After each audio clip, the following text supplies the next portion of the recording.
നിലമ്പൂർ കാട്ടിൽ നിങ്ങൾ എന്ത് ആവശ്യത്തിന് വേണ്ടി പോയി കഴിഞ്ഞാലും നിങ്ങൾ ആരിലേക്ക് എത്തും എന്ന് ചോദിച്ചാൽ നിങ്ങൾ പൂച്ചപ്പാറ മണിയിലേക്ക് എത്തും.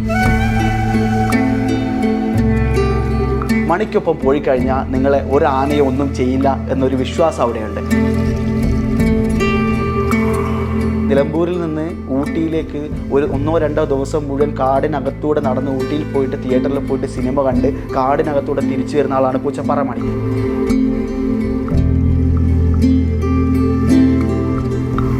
കാടിൻ്റെ എല്ലാ അടരുകളെയും അറിയുന്ന പൂച്ചപ്പാറ മണിയെ കാട്ടാന വന്ന് കൊലപ്പെടുത്തുന്നു എന്ന് പറയുന്ന സമയത്ത് നമുക്കിത് വിശ്വാസയോഗ്യമല്ല. കേരളത്തിലെ പരിസ്ഥിതി വന്യജീവി പ്രശ്നങ്ങളുമായി ബന്ധപ്പെട്ട പരമ്പരാഗത സമവാക്യങ്ങളിൽ നിന്നുകൊണ്ടോ ആ രീതിശാസ്ത്രം വെച്ചുകൊണ്ടോ ഉള്ള നമ്മളുടെ ഒരു യുക്തിക്കും നിരക്കുന്നതല്ല കരിമ്പുഴ മാധനും പൂച്ചപ്പാറ മണിയും കാടിനകത്ത് വെച്ച് വന്യജീവികളുടെ ആക്രമണത്തിൽ കൊല്ലപ്പെടുന്നു എന്ന് പറയുന്നത്.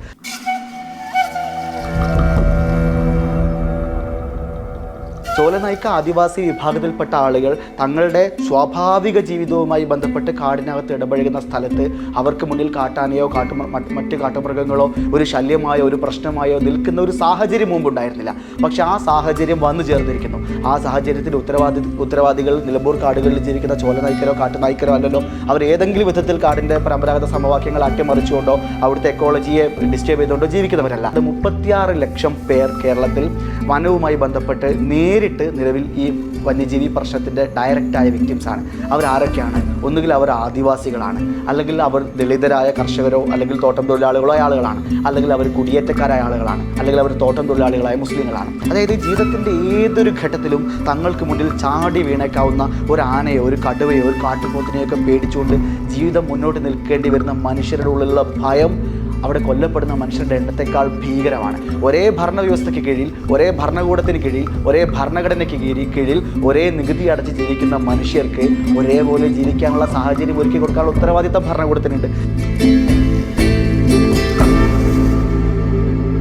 വീണ്ടും ഒരു കാട്ടാന ആക്രമണം കൂടി നടന്നിരിക്കുകയാണ്. അതിലൊരു മരണവും സംഭവിച്ചിരിക്കുന്നു. സമീപകാലത്തായിട്ട് നമ്മൾ പരിശോധിക്കുമ്പം ഈ വനം വന്യജീവി മനുഷ്യരുൾപ്പെടുന്ന സംഘർഷങ്ങളിൽ ആക്രമണങ്ങളിൽ ഒരുപാട് മരണങ്ങൾ സംഭവിക്കുന്നുണ്ട്. പക്ഷെ അതിനകത്തുള്ള ഒരു പ്രത്യേകത എന്ന് പറഞ്ഞാൽ ഇപ്പോൾ അത് നിത്യമായിട്ടുള്ള ഒരു സംഭവമായി തീർന്നിരിക്കുന്നു. റോഡ് അപകടം പോലെയൊക്കെയാണ് മാധ്യമങ്ങളായാലും ജനങ്ങളായാലും ഒക്കെ അതിനെ ട്രീറ്റ് ചെയ്യപ്പെടുന്നത്. ഈ ദിവസത്തിൽ ഇപ്പം നെയ്യാറ്റിൻകര സമാധി പോലെ അല്ലെങ്കിൽ ബോബി ചെമ്മണ്ണൂർ വിഷയം പോലെ പല സംഭവങ്ങളുണ്ട്. അതിലൊന്നായി ഇത് പോകുന്നു, ഒരു സ്ക്രോളിൽ അത് വന്നു പോകുന്നു എന്നുള്ളൊരു അവസ്ഥയുണ്ട്. ജനങ്ങൾ ഈ രീതിയിൽ അല്ലെങ്കിൽ മൊത്തത്തിൽ നമ്മുടെ സമൂഹം വന്യജീവി ആക്രമണത്തിൽ മനുഷ്യർ കൊല്ലപ്പെടുന്നതിനെ ഒരു സാധാരണ സംഭവമായിട്ട് കാണുന്നതിൽ അതിലൊരു ഭീകരത ഫീൽ ചെയ്യുന്നുണ്ടോ? അന്നെ ഇപ്പോൾ പറഞ്ഞ കാര്യം തന്നെയാണ് അതിനകത്തുള്ള ഏറ്റവും ഭീകരമായ ഒരു കാര്യം. ഇപ്പോൾ നമ്മളിപ്പോൾ സംസാരിക്കുന്ന സമയത്ത് ഒരു വർഷത്തിൻ്റെ ആദ്യത്തെ 2 ആഴ്ച പിന്നിട്ട് കഴിഞ്ഞിട്ടേ ഉള്ളൂ. പക്ഷേ ഈ 2 ആഴ്ചയ്ക്കുള്ളിൽ കേരളത്തിൽ 3 മരണങ്ങൾ ഇതിനകം കാട്ടാനയുടെ ആക്രമണത്തിൽ സംഭവിച്ചു കഴിഞ്ഞു.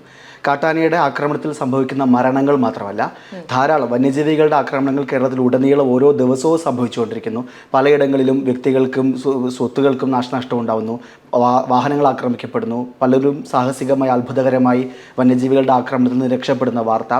ഇത്തരത്തിലുള്ള വാർത്തകൾ സർവ്വസാധാരണ സംഭവമായി നമ്മുടെ ദിവസത്തെ കാര്യങ്ങളോടൊപ്പം ചേർന്ന് മാറിക്കഴിഞ്ഞു എന്നുള്ളതാണ് സമീപകാലത്ത് സംഭവിച്ചിട്ടുള്ളൊരു പ്രധാന സംഭവം.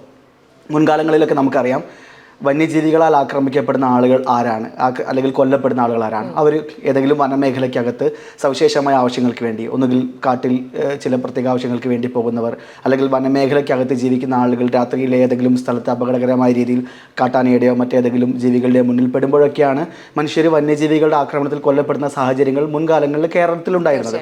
മാസങ്ങളുടെ ഇടവേളകളിലൊക്കെയാണ് നമ്മൾ ഒരു വന്യജീവി ആക്രമണത്തിൽ ആളുകൾ കൊല്ലപ്പെട്ടു എന്നുള്ളൊരു വാർത്ത അറിയുന്നത്. ആ വാർത്ത വരുന്ന സമയത്ത് പെട്ടെന്ന് വളരെ ഷോക്കിംഗ് അലാമിംഗ് ആയ സിറ്റുവേഷൻസ് ഉണ്ടാവുകയും പ്രാദേശികമായി ഭരണകൂടങ്ങൾ അതിന് മിറ്റിഗേഷൻ പ്ലാനുകൾ ഉണ്ടാക്കുകയും അതുമായി ബന്ധപ്പെട്ട വളരെ ഗൗരവമായ ചർച്ചകൾ ഉയർന്നു വരികയും മലയോരത്തും വനമേഖലയ്ക്ക് അടുത്തൊക്കെയുള്ള സാമൂഹിക പ്രസ്ഥാനങ്ങളും രാഷ്ട്രീയ പ്രസ്ഥാനങ്ങളും കേരളത്തിൽ ഒരു വലിയ ഗൗരവപ്പെട്ട വിഷയമായി ഉയർത്തിക്കൊണ്ടുവരിക ചെയ്യുന്ന ഒരു മുൻകാല സാഹചര്യം കേരളത്തിലുണ്ടായിരുന്നു.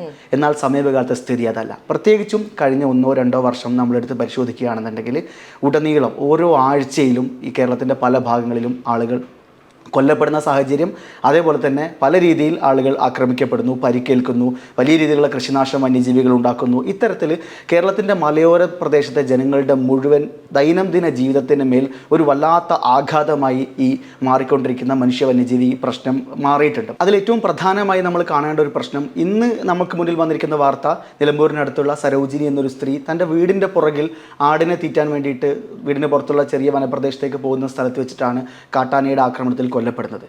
ഏതാനും ആഴ്ചകൾക്ക് മുമ്പാണ്, ഏതാനും ദിവസങ്ങൾക്ക് മുമ്പാണ് നിലമ്പൂരിൽ തന്നെയുള്ള പൂച്ചപ്പാറ മണി എന്ന് പറയുന്ന ചോലനായിക്ക ആദിവാസി വിഭാഗത്തിൽപ്പെട്ട ഒരു യുവാവ് വന്യജീവിയുടെ ആക്രമണത്തിൽ കൊല്ലപ്പെടുന്നത്. എന്നെ സംബന്ധിച്ച് ഏറ്റവും ഷോക്കിംഗ് ആയ ഒരു വാർത്തയായിരുന്നു ഈ പൂച്ചപ്പാറ മണിയുടെ മരണം എന്ന് പറയുന്നത്. ആരാണ് പൂച്ചപ്പാറ മണി എന്നുള്ളത് മനസ്സിലാക്കാൻ ശ്രമിച്ചു കഴിഞ്ഞാൽ അദ്ദേഹം കാട്ടാനയുടെ ആക്രമണത്തിൽ കൊല്ലപ്പെട്ടതിൻ്റെ ഭീകരത, തീവ്രത, അതിൻ്റെ ആഴം നമുക്ക് മനസ്സിലാവുകയുള്ളൂ. അത് പൂച്ചപ്പാറ മണിയുടെ മാത്രം കേസല്ല, അദ്ദേഹത്തിൻ്റെ അകന്ന ബന്ധു കൂടിയായിരുന്ന നിലമ്പൂരിലെ ചോലനായിക്ക ആദിവാസി വിഭാഗത്തിൽ തന്നെയുള്ള മറ്റൊരാൾ, മാദൻ എന്ന് പറയുന്ന, കരിമ്പുഴ മാദൻ എന്ന് പറയുന്ന 70 വയസ്സിലധികം ഉണ്ടായിരുന്ന പ്രായമായ ഒരാളും കഴിഞ്ഞ വർഷം നിലമ്പൂരിൽ തന്നെ കാട്ടിൽ വെച്ച് മരണപ്പെടുകയുണ്ടായിരുന്നു. ഈ രണ്ട് സംഭവങ്ങൾ, പൂച്ചപ്പാറ മണിയുടെയും കരിമ്പുഴ മാദൻ്റെയും കാട്ടാനയുടെ ആക്രമണത്തിൽ കൊല്ലപ്പെട്ട മരണവാർത്തയുടെ ആഴം പരിശോധിച്ചു കഴിഞ്ഞാൽ കേരളത്തിലുള്ള മനുഷ്യ വന്യജീവി സംഘർഷങ്ങളുടെ പഴയകാല സമവാക്യങ്ങളല്ല ഇപ്പോൾ ഉള്ളത് നമുക്ക് മനസ്സിലാകും. പ്രത്യേകിച്ചും നമ്മളെപ്പോഴും വന്യജീവികളാൽ മനുഷ്യർ ആക്രമിക്കപ്പെടുന്ന സമയത്ത് പരമ്പരാഗതമായ ഒരു പാരിസ്ഥിതിക കാഴ്ചപ്പാട് അതിനകത്തുണ്ട്. അതാണ് എല്ലാ സമയത്തും മാധ്യമ വാർത്തകളായിട്ടും പലപ്പോഴും അതിന്മേലുള്ള ഒരു പ്രാഥമിക നിരീക്ഷണമായിട്ട് ഉയർന്നു വരിക. അതായത് നിങ്ങൾ കാട് കയ്യേറുന്നു, വനം കയ്യേറുന്നു, വന്യജീവികളെ വേട്ടയാടുന്നു, ആ സമയത്ത് പ്രകൃതി തിരിച്ചടിക്കുന്നു അല്ലെങ്കിൽ വന്യജീവികൾ തിരിച്ചടിക്കുന്നു എന്നുള്ളൊരു കാര്യം മാത്രമാണ്. അല്ലാതെ നിങ്ങൾ വന്യജീവികളുടെ ആവാസ വ്യവസ്ഥ കയ്യേറുന്നത് കൊണ്ട് മാത്രമാണ് വന്യജീവികൾ നിങ്ങളെ ആക്രമിക്കുന്നത്, അവർക്കുള്ള ഭക്ഷണം ഇല്ലാതാവുന്നു, അങ്ങനെയുള്ള ഒരുപാട് കാരണങ്ങൾ. അതിപ്പോൾ കാട്ടാനയുടെ കാര്യത്തിൽ മാത്രം എനിക്കൊന്ന്, ഇപ്പോൾ കാട്ടുപോത്താണെങ്കിലും മറ്റ് എല്ലാ വന്യജീവികളുടെ കാര്യത്തിലും ഫസ്റ്റ് ആർഗ്യുമെന്റ് അതാണ്. മനുഷ്യന്റെ ഒരു ആക്ടിന്റെ ഭാഗമായിട്ട് ഉണ്ടാകുന്ന ഒരു റിയാക്ഷൻ, നേച്ചറോ അല്ലെങ്കിൽ വന്യജീവികളോ നടത്തുന്ന ഒരു റിയാക്ഷൻ എന്നുള്ളൊരു, അതാണ് പലപ്പോഴും കേൾക്കാറ്. അതിലെന്താണ് ഒരു ശരിക്കും വ്യത്യാസം? ആ ഒരു പ്രൈമറി കാഴ്ചപ്പാട് തന്നെ തിരുത്തപ്പെടേണ്ട ഒരു സാഹചര്യം നമുക്ക് മുന്നിൽ അതിക്രമിച്ചിട്ടുണ്ട്. കാരണം ഞാൻ ഈ പറഞ്ഞ 2 മരണങ്ങളുടെ ഉദാഹരണങ്ങൾ എനിക്കറിയാം. ഈ 2 മനുഷ്യരും, ഈ കരിമ്പുഴ മാദൻ എന്ന് പറയുന്ന ആൾ 70 വയസ്സോളം, അതായത് ഒരു കേരളത്തിലെ ചോലനായിക്ക ആദിവാസി വിഭാഗത്തിൻ്റെ ഒരു പ്രതീകമായിരുന്നു അദ്ദേഹം. അതായത് പിന്നെ എല്ലാ തവണയും കരിമ്പുഴ മാദൻ വോട്ട് ചെയ്യാൻ വേണ്ടി വരുന്ന സമയത്ത് മാധ്യമങ്ങൾ മുഴുവൻ എല്ലാ തെരഞ്ഞെടുപ്പിലും നിലമ്പൂരിൽ അദ്ദേഹം വോട്ട് ചെയ്യാൻ എത്തുന്ന ബൂത്തിൽ കാത്തിരിക്കുമായിരുന്നു. അപ്പോൾ കരിമ്പുഴ മാദൻ ഊരിൽ നിന്ന് ഇറങ്ങി തൻ്റെ ആളുകൾക്കൊപ്പം വന്ന് വോട്ട് ചെയ്ത് തിരിച്ചു പോകുമായിരുന്നു. അപ്പോൾ കേരളത്തിൽ തന്നെ അവശേഷിക്കുന്ന 4 പ്രാക്തന ആദിവാസി ഗോത്ര വിഭാഗത്തിൽപ്പെട്ട ചോലനായിക്കർ, പ്രത്യേകിച്ചും ചോലനായിക്കരുടെ പ്രത്യേകത, അവർ കാടിന് പുറത്തുള്ളൊരു ലോകവുമായി വലിയ രീതിയിൽ അഡാപ്റ്റഡ് അല്ല. അവർ കാടിനകത്തുള്ള എല്ലാ കാടിൻ്റെ ഉൾവഴികളും അതിനോട് ലയിച്ച് ചേർന്ന് ജീവിക്കുന്ന മനുഷ്യരാണ്. ഓരോ വന്യജീവിയുടെയും സ്വഭാവം അറിയുന്നവരാണ്. കാടിൻ്റെ എല്ലാ സൂക്ഷ്മതകളിലും ലയിച്ച് ചേർന്ന ഒരു ജീവിതത്തിൻ്റെ ഭാഗമായുള്ള മനുഷ്യരാണ്. അളകളിൽ താമസിക്കുന്നവരാണ്. ആ വിഭാഗത്തിൽപ്പെട്ട ഏതാണ്ട് ഒരു 70 വയസ്സോളം താൻ പിന്നിട്ട ജീവിതത്തിൻ്റെ 7 പതിറ്റാണ്ടും നിലമ്പൂർ കാടിൻ്റെ ഉൾവനങ്ങളിൽ ആ നിലയിൽ ജീവിച്ചിട്ടുള്ള ഒരു മനുഷ്യനാണ് കരിമ്പുഴ മാദൻ. കരിമ്പുഴ മാദൻ പിന്നീട് ഒരു ദിവസം ടൗണിൽ വന്ന് റേഷൻ കടയിൽ നിന്ന് അരിയും മണ്ണെണ്ണയും വാങ്ങി തിരിച്ച് തൻ്റെ ഭാര്യയോടൊപ്പം വീട്ടിലേക്ക് പോകുന്ന വഴിയിൽ 70 വയസ്സുള്ള ചോലനായിക്ക ആദിവാസി മൂപ്പനെ ഒരാന ആക്രമിച്ച് കൊലപ്പെടുത്തുന്നു എന്നുണ്ടെങ്കിൽ കരിമ്പുഴ മാദൻ തൻ്റെ ജീവിതത്തിൽ പിന്നിട്ട് 7 പതിറ്റാണ്ടിൽ അദ്ദേഹത്തിന് കാടുമായി ബന്ധപ്പെട്ട അദ്ദേഹത്തിൻ്റെ ഉണ്ടായിരുന്ന സമവാക്യം അട്ടിമറിക്കപ്പെട്ടു എന്നുള്ളതാണ്. അവിടെ ഒരു രസതന്ത്രമുണ്ട്. പ്രത്യേകിച്ചും ചോലനായിക്ക ആദിവാസി വിഭാഗത്തിൽപ്പെട്ട ആളുകളൊക്കെ തന്നെ കാടിനെ ഒരു തരത്തിലും ഡിസ്റ്റർബ് ചെയ്യാതെ കാടിൻ്റെ എല്ലാ നോർമൽ എക്കോസിസ്റ്റത്തെയും പ്രൊട്ടക്റ്റ് ചെയ്തുകൊണ്ട് അതിൻ്റെ സംരക്ഷകരായി അതിനകത്ത് വന്യജീവികൾ എങ്ങനെയാണോ ജീവിക്കുന്നത് സമാനമായ നിലയിൽ ജീവിച്ചു പോകുന്ന, ഏതാണ്ട് ആ നിലയ്ക്ക് തന്നെ വനത്തെ കൈകാര്യം ചെയ്യാനും വനത്തോട് ഇഴചേർന്നുകൊണ്ടുള്ള ഒരു ജീവിതം പരിപാലിക്കാനും അറിയുന്ന മനുഷ്യരാണ്. ആ മനുഷ്യനാണ് മാദൻ കൊല്ലപ്പെടുന്നത്. പിന്നീട് അദ്ദേഹത്തിൻ്റെ തന്നെ ഡിസ്റ്റൻറ്റ് റിലേറ്റീവ് കൂടിയായിട്ടുള്ള ഈ പൂച്ചപ്പാറ മണിയും കൂടെ കഴിഞ്ഞ ദിവസം കൊല്ലപ്പെടുന്ന സമയത്ത് നമ്മുടെ ഉള്ളിലുണ്ടാകുന്ന ഒരു ഭീതിയുണ്ട്. പൂച്ചപ്പാറ മണിയെക്കുറിച്ച് പലരും എൻ്റെ ധാരാളം സുഹൃത്തുക്കളുടെ സുഹൃത്താണ് അദ്ദേഹം. പൂച്ചപ്പാറ മണിയെക്കുറിച്ച് പറയാറുണ്ട്, നിലമ്പൂർ കാട്ടിൽ നിങ്ങൾ എന്ത് ആവശ്യത്തിന് വേണ്ടി പോയി കഴിഞ്ഞാലും നിങ്ങൾ ആരിലേക്ക് എത്തും എന്ന് ചോദിച്ചാൽ നിങ്ങൾ പൂച്ചപ്പാറ മണിയിലേക്ക് എത്തും. കാരണം അദ്ദേഹം ആ അർത്ഥത്തിൽ, അതായത് കാട്ടിൽ ജീവിക്കുമ്പോൾ പോലും പുറം ലോകവുമായിട്ടുള്ള ആളുകളുമായി ബന്ധപ്പെട്ട് ഇടപഴകാനും പ്രത്യേകിച്ചും അവിടെ സിനിമ ഷൂട്ടിങ്ങിന് എത്തുന്ന ആളുകൾ, ഡോക്യുമെൻ്ററി ഷൂട്ടിന് എത്തുന്ന ആളുകൾ, പഠനാവശ്യങ്ങൾക്കും ഗവേഷണ ആവശ്യങ്ങൾക്ക് വേണ്ടിയിട്ട് അവിടെ എത്തുന്ന ആളുകൾ, ആദിവാസി വിഭാഗങ്ങളുടെ ക്ഷേമപ്രവർത്തനവുമായി ബന്ധപ്പെട്ടിട്ടോ സന്നദ്ധ സംഘടനകളുടെ പ്രവർത്തനവുമായി ബന്ധപ്പെട്ടോ നിലമ്പൂരിലേക്ക് എത്തുന്ന ആളുകൾ, അങ്ങനെയുള്ള ആളുകൾക്കെല്ലാം കാടിനകത്തേക്ക് പോകാൻ അവർക്കുള്ള വഴികാട്ടിയായിരിക്കും പൂച്ചപ്പാറ മണി. അതിൻ്റെ കാരണം മണിക്കൊപ്പം പോയി കഴിഞ്ഞാൽ നിങ്ങളെ ഒരു ആനയെ ഒന്നും ചെയ്യില്ല എന്നൊരു വിശ്വാസം അവിടെയുണ്ട്. മണിക്കൊപ്പം നിങ്ങൾക്ക് കാട്ടിൽ ചെലവഴിക്കാം. മണിക്കൊപ്പം ദിവസങ്ങളോളം കാട്ടിൽ ചെലവഴിച്ച ആളുകൾ അവരുടെ അനുഭവങ്ങൾ പങ്കുവച്ചിട്ടുണ്ട് ഫേസ്ബുക്കിലൊക്കെ. അതായത് പാറപ്പുറത്തും മറ്റ് സ്ഥലങ്ങളിലൊക്കെ ആയിട്ട് ഒന്നിലധികം ദിവസങ്ങളിൽ വനത്തിൽ കഴിയേണ്ട ആളുകളെ മണി സംരക്ഷിക്കും. മണി അവിടെ നിന്ന് വിറക് കൊള്ളികൾ എടുത്ത് തീയിട്ട് കത്തിച്ച് ഇവരെ പ്രൊട്ടക്റ്റ് ചെയ്യും. മണിക്കറിയാം കാടിലെവിടെ ആന എവിടെ, പുലി എവിടെ, കടുവ എവിടെ, കാടിൻ്റെ സൂക്ഷ്മതകൾ എന്താണ്, കാടിനകത്തുള്ള മലഞ്ചെരുവുകൾ എവിടെയൊക്കെയാണ്, കുന്നിൻ ചെരുവുകൾ, പാറക്കെട്ടുകൾ, അരുവികൾ, ഇങ്ങനെ കാടിൻ്റെ എല്ലാ രീതികളെയും അറിയുന്ന മണി. ഏതൊരാളെയും കാടിനകത്ത് ദിവസങ്ങളോളം പ്രൊട്ടക്റ്റ് ചെയ്ത് കൊണ്ടു നടക്കാൻ അറിയുന്ന മണി. ഈ മണി എന്ത് ചെയ്യുന്നു, കഴിഞ്ഞ ദിവസം തൻ്റെ അതായത് മണി ഏതെങ്കിലും വിധത്തിൽ ഉൾവനത്തിൽ എന്തെങ്കിലും ഒരു ആവശ്യത്തിന് വേണ്ടി പോയ സമയത്ത് ആന ആക്രമിച്ചതല്ല. മണി താൻ താമസിക്കുന്ന കാടിനകത്തുള്ള സ്ഥലത്തേക്ക് തൻ്റെ മക്കൾക്ക് മരുന്ന് മേടിച്ചതിന് ശേഷം കുടുംബത്തോടൊപ്പം ബാക്കി മക്കളും ഭാര്യയും മണിയും ഒക്കെ തിരിച്ച് തൻ്റെ സ്ഥലത്തേക്ക് പോകുന്ന വഴിയിൽ വെച്ചാണ് പെട്ടെന്ന് ആനയുടെ മുന്നിൽ പെടുന്നതും ആന മണിയെ ആക്രമിച്ച് കൊലപ്പെടുത്തുന്നതും. ഇങ്ങനെ ചോലനായിക്ക ആദിവാസി വിഭാഗത്തിൽപ്പെട്ട ആളുകൾ തങ്ങളുടെ സ്വാഭാവിക ജീവിതവുമായി ബന്ധപ്പെട്ട് കാടിനകത്ത് ഇടപഴകുന്ന സ്ഥലത്ത് അവർക്ക് മുന്നിൽ കാട്ടാനയോ മറ്റ് കാട്ടുമൃഗങ്ങളോ ഒരു ശല്യമായോ ഒരു പ്രശ്നമായോ നിൽക്കുന്ന ഒരു സാഹചര്യം മുമ്പുണ്ടായിരുന്നില്ല. പക്ഷെ ആ സാഹചര്യം വന്നു ചേർന്നിരിക്കുന്നു. ആ സാഹചര്യത്തിൽ ഉത്തരവാദികൾ നിലമ്പൂർ കാടുകളിൽ ജീവിക്കുന്ന ചോലനായ്ക്കരോ കാട്ടുനായ്ക്കരോ അല്ലല്ലോ. അവർ ഏതെങ്കിലും വിധത്തിൽ കാടിൻ്റെ പരമ്പരാഗത സമവാക്യങ്ങൾ അട്ടിമറിച്ചുകൊണ്ടോ അവിടുത്തെ എക്കോളജിയെ ഡിസ്റ്റർബ് ചെയ്തുകൊണ്ടോ ജീവിക്കുന്നവരല്ല. താരതമ്യേന വളരെയധികം രീതിയിൽ കൺസർവേറ്റീവായി നിൽക്കുന്ന കേരളത്തിലെ വനമേഖലകളിൽ ഒന്നാണ് നിലമ്പൂർ വനമേഖല. ആ വനമേഖലയ്ക്കകത്ത് ഈ പൂച്ചപ്പാറ മണി കൊല്ലപ്പെടുന്നത്, അതിൽ തന്നെ നമ്മൾ വളരെ സങ്കടകരമായി തോന്നുന്നൊരു കാര്യം, പൂച്ചപ്പാറ മണിയെക്കുറിച്ച് പറയുന്നൊരു കാര്യമുണ്ട്. അദ്ദേഹം വലിയ രീതിയിൽ സിനിമാരാധകനാണ്. ഈ പറയുന്ന പുറത്തുള്ള ആളുകളൊക്കെ വന്നും കണ്ടും അവരോട് ഇഷ്ടപ്പെട്ടുമൊക്കെ അദ്ദേഹം ഫോട്ടോ എടുക്കും. തൻ്റെ കയ്യിലുള്ള ചെറിയ മൊബൈൽ ഫോണിൽ വന്യജീവികളുടെ ഒക്കെ പടമൊക്കെ പകർത്തി പുറത്തേക്ക് വരും. പത്രങ്ങൾ അത് പ്രിൻ്റ് ചെയ്യും. നിലമ്പൂരിൽ നിന്ന് ഊട്ടിയിലേക്ക് ഏതാണ്ട് വനത്തിനകത്തൂടെ ഏതാണ്ട് 60-70 കിലോമീറ്റർ ഉണ്ട്. ഈ നിലമ്പൂരിൽ നിന്ന് ഊട്ടിയിലേക്ക് ഒരു 1-2 ദിവസം മുഴുവൻ കാടിനകത്തൂടെ നടന്ന് ഊട്ടിയിൽ പോയിട്ട് തിയേറ്ററിൽ പോയിട്ട് സിനിമ കണ്ട് കാടിനകത്തൂടെ തിരിച്ചു വരുന്ന ആളാണ് പൂച്ചപ്പാറ മണി. അങ്ങനെയൊരു ജീവിതമുണ്ട്. കാടിൻ്റെ എല്ലാ അടരുകളെയും അറിയുന്ന പൂച്ചപ്പാറ മണിയെ കാട്ടാന വന്ന് കൊലപ്പെടുത്തുന്നു എന്ന് പറയുന്ന സമയത്ത് നമുക്കിത് വിശ്വാസയോഗ്യമല്ല. കേരളത്തിലെ പരിസ്ഥിതി വന്യജീവി പ്രശ്നങ്ങളുമായി ബന്ധപ്പെട്ട പരമ്പരാഗത സമവാക്യങ്ങളിൽ നിന്നുകൊണ്ടോ ആ രീതിശാസ്ത്രം വെച്ചുകൊണ്ടോ ഉള്ള നമ്മളുടെ ഒരു യുക്തിക്കും നിരക്കുന്നതല്ല കരിമ്പുഴ മാധനും പൂച്ചപ്പാറ മണിയും കാടിനകത്ത് വെച്ച് വന്യജീവികളുടെ ആക്രമണത്തിൽ കൊല്ലപ്പെടുന്നു എന്ന് പറയുന്നത്. അതുകൊണ്ട് തന്നെ വന്യജീവികളുടെ സ്വഭാവവുമായി ബന്ധപ്പെട്ട് അവർ മനുഷ്യരുമായി ഇടപഴകുന്ന സമയത്ത് മുൻകാലങ്ങളുണ്ടായിരുന്ന സഹവർത്തിത്വം എന്ന് നമ്മൾ പറഞ്ഞുകൊണ്ടിരുന്ന കോ എക്സിസ്റ്റൻസിൻ്റെ സാധ്യതകൾ എല്ലാം അട്ടിമറിക്കപ്പെട്ടിരിക്കുന്നു. വന്യജീവികളുടെ സ്വഭാവമോ അതല്ലെങ്കിൽ വന്യജീവികളുടെ ക്രമാതീതമായ എണ്ണത്തിനകത്തുണ്ടാകുന്ന വർധനവോ അല്ലെങ്കിൽ കാടിൻ്റെ ആവാസ വ്യവസ്ഥയ്ക്കകത്തുണ്ടാകുന്ന കാര്യങ്ങളോ ഇതിനെ ഏത് വിധത്തിലാണ് നമ്മളിനി മാറുന്ന കാലത്ത് ഈ പ്രശ്നത്തിൻ്റെ മുന്നിൽ നിന്ന് നമ്മൾ സമീപിക്കേണ്ടതെന്നുള്ളതിനകത്തൊരു യുക്തി വിചാരം പുതിയ കാലത്ത് ഉണ്ടാവേണ്ടതുണ്ട്. എന്നാൽ നിർഭാഗ്യവശാൽ അത്തരത്തിലുള്ള ഒരു നിരീക്ഷണങ്ങളോ അതിനകത്തുള്ള സംവിധാനങ്ങളോ ഉണ്ടാകുന്നില്ല. പകരം ഓരോ തവണയും വീണ്ടും വീണ്ടും മരണങ്ങൾ സംഭവിച്ചുകൊണ്ടിരിക്കുന്ന സമയത്ത് ഈ മരണങ്ങളുമായി ബന്ധപ്പെട്ട ആ ദിവസങ്ങളിൽ ഒരു ചർച്ച ഉയർന്നു വരുന്നു. പിന്നീട് അത് കെട്ടടങ്ങുന്നു എന്നുള്ളതിനപ്പുറം എങ്ങനെയാണ് ഈ വിഷയത്തെ ഇനിയുള്ള ഒരു കാലത്ത് നമ്മൾ സമീപിക്കേണ്ടത്? ലോകത്ത് പലവിധ രാജ്യങ്ങൾ ഇത്തരത്തിലുള്ള പ്രശ്നങ്ങൾക്കകത്ത് ആധുനികവും ശാസ്ത്രീയവുമായ രീതികൾ ഉപയോഗിച്ചുകൊണ്ട് ഈ വന്യജീവികളുടെ ആക്രമണവുമായി ബന്ധപ്പെട്ട പ്രശ്നത്തെ പരിഹരിച്ചിട്ടുണ്ട്. ഈവൻ കള്ളിങ് അടക്കമുള്ള കാര്യങ്ങളിലേക്ക് പോലും കടന്നിട്ടുള്ള ധാരാളം രാജ്യങ്ങളുണ്ട്. പക്ഷേ നമ്മളിപ്പോഴും അത്തരത്തിലുള്ള ഏതെങ്കിലും വിധത്തിലേക്കുള്ള പരിഹാര മാർഗങ്ങളെ കുറിച്ച് ചിന്തിക്കാതെ എപ്പോഴും ഈ പരമ്പരാഗത പരിസ്ഥിതിവാദം മാത്രം പറഞ്ഞു നിൽക്കുന്നു എന്നുള്ള ഒരു ഗുരുതരമായ പ്രശ്നം ഇതിനകത്ത് നിൽക്കുന്നുണ്ട്. ഇപ്പോൾ പരിസ്ഥിതി സംരക്ഷണത്തിന് വേണ്ടിയിട്ട് കേരളത്തിൽ ഒരു കാലഘട്ടത്തിൽ സമൂഹത്തിൻ്റെ വിവിധ അടരുകളിൽ നിന്നുള്ള മനുഷ്യർ വന്നിട്ടുണ്ട്. അതിനകത്ത് കവികളുണ്ടായിരുന്നു, പരിസ്ഥിതി പ്രവർത്തകരുണ്ടായിരുന്നു, സർക്കാരുണ്ടായിരുന്നു, അധ്യാപകരുണ്ടായിരുന്നു, വിദ്യാർത്ഥികളുണ്ടായിരുന്നു. അപ്പം അതുപോലെ ഇനി മനുഷ്യനെ സംരക്ഷിക്കാൻ വേണ്ടിയിട്ട് ഒരു സംഘം ഉണ്ടാവേണ്ടതുണ്ടെങ്കിൽ ഈ പറഞ്ഞതുപോലെ ശാസ്ത്രീയവും ആധുനികവുമായിട്ടുള്ള മാറ്റങ്ങൾ ഉണ്ടാവേണ്ടതുണ്ടെങ്കിൽ അതിൽ ഡിസിഷൻ മേക്കേഴ്സ് ആയിട്ട് വരേണ്ട അല്ലെങ്കിൽ ഡിസിഷൻ എടുപ്പിക്കേണ്ട ആൾക്കാർക്ക് സമ്മർദ്ദം ചെലുത്തേണ്ട different kind of stakeholders ആരൊക്കെ ആയിരിക്കും? ആർക്കൊക്കെയാണ് അതിനകത്തൊരു ആക്റ്റീവായിട്ട് പാർട്ടിസിപ്പേറ്റ് ചെയ്യാൻ കഴിയുക? അതിനു മുമ്പ് എന്തുകൊണ്ട് ഇതിനകത്ത് ഈ പ്രോപ്പറായ ഡിസിഷൻസ് ഉണ്ടാവുന്നില്ല എന്നുള്ളതിനെക്കുറിച്ച് കൂടി നമ്മൾ ആലോചിക്കേണ്ടതുണ്ട്. അപ്പോൾ ഞാൻ വിചാരിക്കുന്നത് ഒരു സവിശേഷമായ കാരണത്താൽ ഒരാഴ്ചയിലും ഒരാൾ വീതം കൊല്ലപ്പെടുന്ന ഒരു സാഹചര്യം ഒരു വിഷയത്തിൽ കേരളത്തിൽ ഉണ്ടാകുന്നു എന്ന് വയ്ക്കാം. ഇനി ഒന്നും വേണ്ട, തിരുവനന്തപുരം നഗരത്തിലേക്ക് അല്ലെങ്കിൽ എറണാകുളം നഗരത്തിലേക്ക് ഒരു കാട്ടാനയോ ഒരു പുലിയോ കടുവയോ ഇറങ്ങിയെന്ന് വെക്കുക. പെട്ടെന്ന് അവിടെ ഉണ്ടാകുന്ന ഒരു അലാമിംഗ് സിസ്റ്റം ഉണ്ടാവും. പെട്ടെന്ന് അതിന്മേൽ നമ്മൾ മിറ്റിഗേഷൻ പ്ലാൻ ഉണ്ടാക്കും. വേണമെങ്കിൽ അതിനെ വെടിവെച്ച് കൊല്ലാൻ ഉത്തരവ് വരും. പക്ഷേ ഇത് കേരളത്തിലുടനീളം ഈ മാറിക്കൊണ്ടിരിക്കുന്ന കൂടുതൽ രൂക്ഷമായിക്കൊണ്ടിരിക്കുന്ന ഈ പ്രശ്നത്തിൻ്റെ വിക്ടിംസ് ആരാണ് എന്നുള്ളത് കൂടുതലായി ബന്ധപ്പെട്ടാണ് ഇതിനകത്തുള്ള സൊല്യൂഷൻസിനകത്തുള്ള ഈ നിസ്സംഗത നമുക്ക് ചൂണ്ടിക്കാണിക്കാൻ പറ്റും. ആരാണ് ഈ മാറിക്കൊണ്ടിരിക്കുന്ന പ്രശ്നത്തിൻ്റെ ഇരകൾ?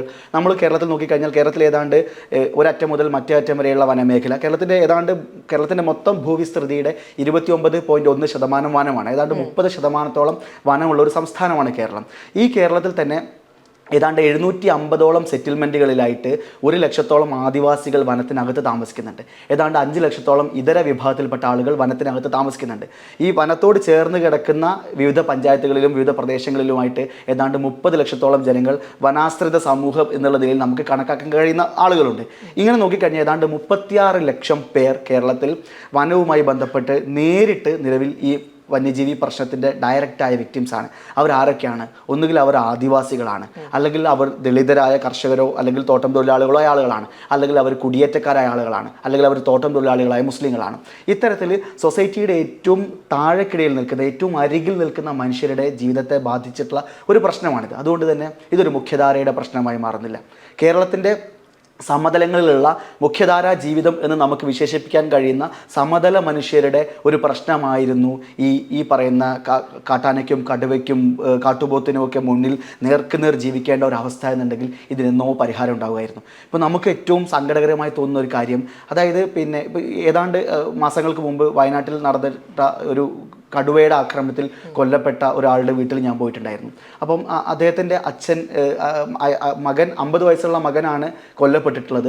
90 വയസ്സുള്ള അദ്ദേഹത്തിൻ്റെ അച്ഛൻ അവിടെയുണ്ട്. അപ്പോൾ ഈ 90 വയസ്സുള്ള അച്ഛൻ പറയുന്ന ഒരു കാര്യമുണ്ട്. ഞാൻ ഏതാണ്ട് ഇത്രയധികം പതിറ്റാണ്ടുകൾ ഈ പ്രദേശത്ത് ജീവിച്ചു. എൻ്റെ പറമ്പിലോ എൻ്റെ പരിസരത്തോ ഞാനൊരു കുരങ്ങിനെയോ ഒരു പന്നിയെ പോലും ഇത്രയും കാലം കണ്ടിട്ടുണ്ടായിരുന്നില്ല.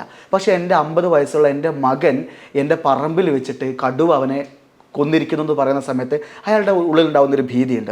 അതായത് ഞാൻ നേരത്തെ സൂചിപ്പിച്ച പോലെ ഈ പ്രശ്നം അനുഭവിക്കുന്ന മനുഷ്യരുടെ ജീവിത സാഹചര്യങ്ങൾ എവിടെ നിന്നാണ് തുടങ്ങുന്നത് എന്നുള്ളത് നമുക്കറിയാം. അതായത് പതിറ്റാണ്ടുകൾക്ക് മുമ്പ് കേരളത്തിൻ്റെ സമതലങ്ങളിൽ ഭക്ഷ്യക്ഷാമം ഉണ്ടായിരുന്ന കാലത്ത് മലയോരത്തേക്ക് അവരോട് കുടിയേറാൻ വേണ്ടി സർക്കാർ നിർബന്ധിച്ച് കുടിയിരുത്തിയതിൻ്റെ ഭാഗമായി മലയോരത്ത് വന്ന് അവിടെ പതിറ്റാണ്ടുകൾ കൊണ്ടൊരു ജീവിതം കെട്ടിപ്പടുത്ത മനുഷ്യരാണല്ലോ അവർ. അപ്പോൾ അവർക്ക് ഇന്ന് അവിടെ ജീവിക്കാൻ കഴിയുന്ന സാഹചര്യമില്ല. അപ്പോൾ ആ സാഹചര്യം ഒരുക്കി കൊടുക്കേണ്ടത് ആരാ? അത് സ്റ്റേറ്റിൻ്റെ ഉത്തരവാദിത്തമാണ്. ഒരേ ഭരണവ്യവസ്ഥയ്ക്ക് കീഴിൽ, ഒരേ ഭരണകൂടത്തിന് കീഴിൽ, ഒരേ ഭരണഘടനയ്ക്ക് കീഴിൽ ഒരേ നികുതി അടച്ച് ജീവിക്കുന്ന മനുഷ്യർക്ക് ഒരേപോലെ ജീവിക്കാനുള്ള സാഹചര്യം ഒരുക്കി കൊടുക്കാനുള്ള ഉത്തരവാദിത്തം ഭരണകൂടത്തിനുണ്ട്. അവിടെ സവിശേഷമായൊരു സ്ഥലത്തെ മാത്രം ജനങ്ങളുടെ പ്രശ്നം വലിയ രീതിയിൽ ഭീതിയിലേക്ക് മാറുന്നു. അവർക്ക് കുട്ടികളെ സ്കൂളിലേക്ക് വിടാൻ പറ്റുന്നില്ല. അവരുടെ കുട്ടികൾ പിന്നെ സ്കൂളിൽ പോകാൻ മടിക്കുന്നത് വഴിയിൽ ആന ഉണ്ടാവുമെന്ന് പേടിച്ചിട്ടാണെന്നുണ്ടെങ്കിൽ അത് ആ പ്രദേശത്തിൻ്റെ സാമൂഹികപരമായ പിന്നോക്കാവസ്ഥയ്ക്ക് കാരണമാകുന്നുണ്ട്. അവിടെയുള്ള കടകൾക്ക് വൈകുന്നേരം 6 മണിയാകുമ്പോൾ പൂട്ടി വീട്ടിലേക്ക് പോകണമെന്നുണ്ടെങ്കിൽ അത് ആ പ്രദേശത്തിൻ്റെ സമ്പദ് വ്യവസ്ഥയെ ബാധിക്കുന്നുണ്ട്. ഇത്തരത്തിൽ പ്രദേശത്തിൻ്റെ ലോക്കൽ എക്കണോമിയെ, അവരുടെ സാമൂഹിക വികാസത്തെ, അവരുടെ എല്ലാ തരത്തിലുള്ള ജീവിതത്തിൻ്റെ അഭിവൃദ്ധിയെ ബാധിച്ചുകൊണ്ടിരിക്കുന്ന ഒരു പ്രശ്നമായിട്ട് തലയ്ക്ക് മീതം നിൽക്കുന്നു.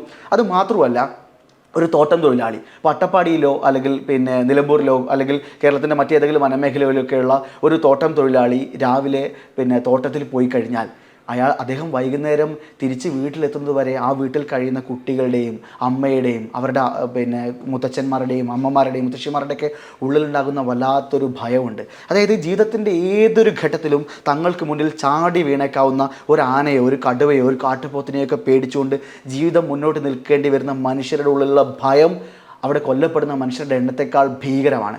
പക്ഷേ ഇതിനൊരു പരിഹാരം ഉണ്ടാവുന്നില്ല എന്നുള്ളതാണ് നമ്മൾ പറയുന്ന പ്രശ്നം. നേരത്തെ അന്ന സൂചിപ്പിച്ചതുപോലെ ഈ പ്രശ്നം പരിഹരിക്കപ്പെടണമെന്നെങ്കിൽ അത് ഈ പ്രശ്നത്തിൻ്റെ വിക്ടിംസ് ആയിട്ടുള്ള മനുഷ്യർക്ക് ഏതെങ്കിലും വിധത്തിൽ നിയമനിർമ്മാണത്തിലോ ഭരണഘടനാപരമായ മറ്റ് സ്ഥാപനങ്ങളിലോ അവർക്ക് ആ സമ്മർദ്ദം ചെലുത്താൻ കഴിയണം. പക്ഷേ നിർഭാഗ്യവശാൽ ഞാൻ നേരത്തെ സൂചിപ്പിച്ച കേരളത്തിലെ ആദിവാസികളോ തോട്ടം തൊഴിലാളികളോ കുടിയേറ്റക്കാരോ ഒന്നും ഇത്തരത്തിൽ സമ്മർദ്ദം ചെലുത്താൻ കഴിയുന്ന ഒരു സാമൂഹ്യ വിഭാഗമല്ല. അതുകൊണ്ട് മാത്രമാണ് ഇന്നും കേരളത്തിൽ ഈ ഒരു പരിഹാരം കാണാത്ത ഇപ്പോഴും ഇത്രയധികം മരണങ്ങൾ സമീപകാല കേരളത്തിൽ സംഭവിച്ചു കഴിഞ്ഞു. എന്താണ് കേരളത്തിൽ വർദ്ധിച്ചുകൊണ്ടിരിക്കുന്ന മനുഷ്യ വന്യജീവി സംഘർഷങ്ങളുടെ കാരണം എന്നുള്ളത് പിന്നെ ഒരു റിപ്പോർട്ടായി, ഒരു പഠനമായി ജനങ്ങൾക്ക് മുന്നിൽ അവതരിപ്പിക്കാൻ, അതിനുള്ള പരിഹാര മാർഗ്ഗങ്ങൾ തേടാൻ ഭരണകൂടത്തിന് ഉത്തരവാദിത്തമുണ്ടല്ലോ. പക്ഷേ ഭരണകൂടം അതിലേക്ക് നീങ്ങിയിട്ടേയില്ല. ഇപ്പോഴും വനവകുപ്പ് പലവിധ പദ്ധതികളും പറഞ്ഞുകൊണ്ടിരിക്കുന്നത്, അതിനപ്പുറം കൃത്യമായ പദ്ധതികൾ എന്താണ്, മിറ്റിഗേഷൻ പ്ലാൻസ് എന്തൊക്കെയാണ്, അത് ഏതൊക്കെ തരത്തിലാണ് എക്സിക്യൂട്ട് ചെയ്യാൻ വേണ്ടി പോകുന്നത്, ഏത് പ്രദേശങ്ങളിലൊക്കെയാണ് ഇത് നടപ്പിലാക്കാൻ വേണ്ടി പോകുന്നത് എന്നുള്ളതിനെക്കുറിച്ച് യാതൊരു മാനദണ്ഡങ്ങളും യാതൊരു നിർദ്ദേശവും ഇപ്പോഴും പുറത്തു വന്നിട്ടില്ല. അപ്പോൾ ഇതൊരു എന്താ പറയുക, ഒരു ഇരുണ്ട, ഒരു നിഗൂഢമായി നിൽക്കുന്ന, ഇപ്പോഴും നമുക്ക് പരിഹാരം കാണാൻ കഴിയാത്ത വളരെ ദുഃഖകരമായ ഒരു യാഥാർത്ഥ്യമായി മാറിക്കൊണ്ടിരിക്കുകയാണ്. ഞാൻ മനസ്സിലാക്കുന്നത് പ്രകാരം ഇനിയും കേരളം മറ്റെല്ലാ സാമൂഹിക പ്രശ്നം പോലെ മറ്റെല്ലാം നിർത്തിവെച്ച് നിയമസഭ ചേരുകയും ഇനിയും ഇങ്ങനെ നമ്മുടെ വനമേഖലക്കകത്തുള്ള സാധാരണക്കാരായ മനുഷ്യരെ വന്യമൃഗങ്ങൾക്ക് മുന്നിൽ ഇട്ടുകൊടുക്കാൻ കഴിയില്ല എന്നുള്ള നയപ്രഖ്യാപനത്തിലേക്ക് സർക്കാർ വരികയും അതിനുള്ള ഏറ്റവും നൂതനമായ പരിഹാര മാർഗ്ഗങ്ങൾ തേടുകയും ചെയ്യുക എന്നുള്ളതല്ലാതെ മറ്റൊരു വഴിയും നമുക്ക് മുന്നിലില്ല എന്നാണ് ഞാൻ വിശ്വസിക്കുന്നത്.